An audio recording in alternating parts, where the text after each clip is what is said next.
23ാമത് കോട്ടയം ജില്ലാ school കായികമേളയ്ക്ക് Pala municipal സ്റ്റേഡിയത്തിൽ തുടക്കമായി. കോട്ടയം ജില്ലയിലെ 13 സബ് ജില്ലകളിൽ നിന്നായി 3800ഓളം വിദ്യാർത്ഥികൾ 97 ഇനങ്ങളിൽ മത്സരിക്കുന്നുണ്ട്. രാവിലെ മാർച്ച് പാസ്റ്റോടുകൂടി മത്സരങ്ങൾ ആരംഭിച്ചു. ഫ്രാൻസിസ് ജോർജ് MP ഉദ്ഘാടനം ചെയ്തു. മാണി സി കാപ്പൻ MLA അധ്യക്ഷത വഹിച്ചു. കോട്ടയം ജില്ലാ ഉപവിദ്യാഭ്യാസ ഡയറക്ടർ ഹണി ജെ അലക്സാണ്ടർ പതാക ഉയർത്തി. ഉദ്ഘാടന സമ്മേളനം ഫ്രാൻസിസ് ജോർജ് MP നടത്തി. കോട്ടയം റവന്യൂ ജില്ലാ 23ാമത് സ്കൂൾ കായികമേളയാണ് ഇന്നിവിടെ പാലാ മുനിസിപ്പൽ സ്റ്റേഡിയത്തിൽ ആരംഭം കുറിക്കുന്നത്.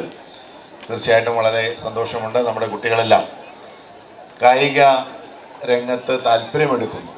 അതിൽ ഏതാണ്ട് 3800ഓളം വിദ്യാർത്ഥികളാണ് ഈ കായിക മീറ്റിൽ പങ്കെടുക്കുന്നത് എന്നറിയുമ്പോൾ ഈ രംഗത്തോടുള്ള താല്പര്യം, സ്പോർട്സ് ആൻഡ് ഗെയിംസ് ഇതിനോടുള്ള താല്പര്യം അത് വർദ്ധിച്ചു വരുന്നുവെന്ന് കാണുന്നതിൽ വലിയ സന്തോഷമുണ്ട്. തീർച്ചയായിട്ടും ഇന്ന് പഴയ കാലത്തിൽ നിന്ന് വ്യത്യസ്തമായി ഇന്ന് വലിയ പ്രോത്സാഹനം ഈ രംഗത്ത് ലഭിക്കുന്നുണ്ട്.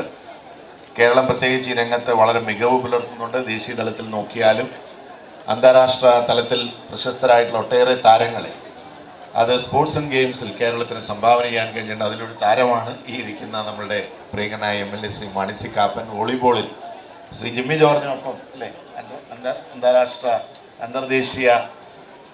അന്താരാഷ്ട്ര മീറ്റുകളിലൊക്കെ പങ്കെടുത്തിട്ടുള്ള വ്യക്തിയാണ് അദ്ദേഹം.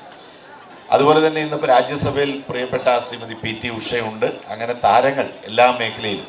മാണി സി കാപ്പൻ MLA അധ്യക്ഷത വഹിച്ചു. നഗരസഭാ chairman Thomas Peter, vice chairperson Biji Jojo, വിദ്യാഭ്യാസ standing committee chairman Jose Cheeramkuzhi, പ്രതിപക്ഷ നേതാവ് സതീഷ് ചൊള്ളാനി, DO സത്യപാലൻ P, ജില്ലാ sports coordinator Biju Antony, secretary Sajimon, Rajeshan Y എന്നിവർ ആശംസകൾ അർപ്പിച്ച് സംസാരിച്ചു. ജില്ലാ വിദ്യാഭ്യാസ ഡയറക്ടർ ഹണി ജെ അലക്സാണ്ടർ സ്വാഗതവും മുനിസിപ്പൽ കൗൺസിലർ VC പ്രിൻസ് കൃതജ്ഞതയും രേഖപ്പെടുത്തി. സമാപന സമ്മേളനം 17-ാം തീയതി വെള്ളിയാഴ്ച വൈകുന്നേരം 4 മണിക്ക് ജോസ് കെ മാണി MPയുടെ അധ്യക്ഷതയിൽ മന്ത്രി VN വാസവൻ ഉദ്ഘാടനം ചെയ്യും. ഐഫോറിയ ന്യൂസ്, പാലാ.